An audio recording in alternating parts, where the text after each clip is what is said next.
Okay, fuck it. If an anti-vaxxer can be the head of health and human services for the United States of America, I think I can be Archbishop of Canterbury. I mean, sure, I don't believe in God, but on the other hand, Robert F. Kennedy doesn't believe in vaccines. And I'm sure somebody's going to reply saying, oh, well, maybe he'll soften his view or whatever.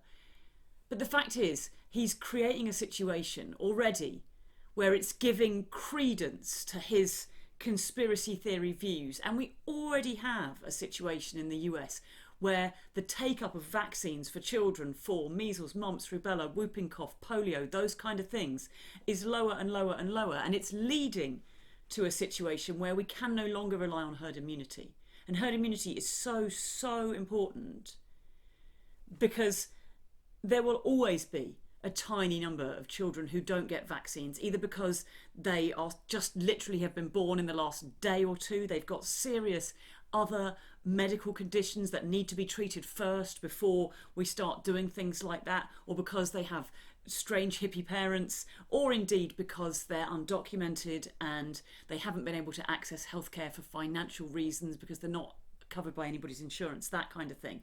We know that we can survive as a society with a tiny percentage of people not having been vaccinated. But once that number gets above a certain level, these diseases recur, and we've seen that in the US. We have seen these diseases in the US, and it's going to get worse and worse and worse. On top of which, Kennedy says that he doesn't think we should have fluoride in the water. Again, following a completely unverified load of hokum, anti-scientific nonsense. And if you take fluoride out of the water, what will you get? Billions and billions and billions more dentistry needed. And of course, that also means millions of Americans with dentistry problems that they can't afford to get treated, stuck in pain and with all sorts of problems with their teeth and their mouths. Oh, and then he wants to reduce the number of ingredients in food, right? Which is a sort of laudable aim because a lot of American food, there's so many additives in it. But his way of doing this, he says he's going to gut entire departments at the FDA. But of course, it wasn't the FDA that ever put those ingredients in foods.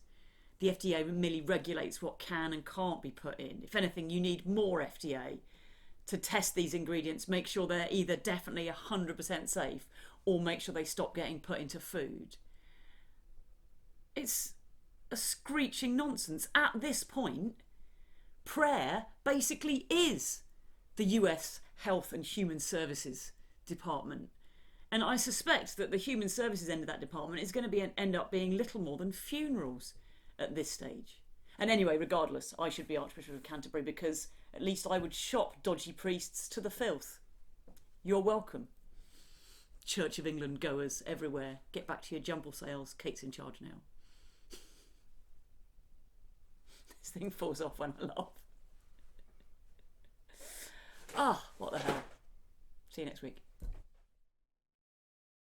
Increasingly, the mainstream media is terrible at informing the public of what is really going on. I'm only able to make these videos because people are generous enough to sponsor me making them, and if you're able to be a part of that, I would hugely appreciate it. It can cost as little as $1 a month and you'll get loads of fun bonus content and lots of extras from me and my undying gratitude. I also massively appreciate it if you're able to like, share these videos and let people out there know what's going on.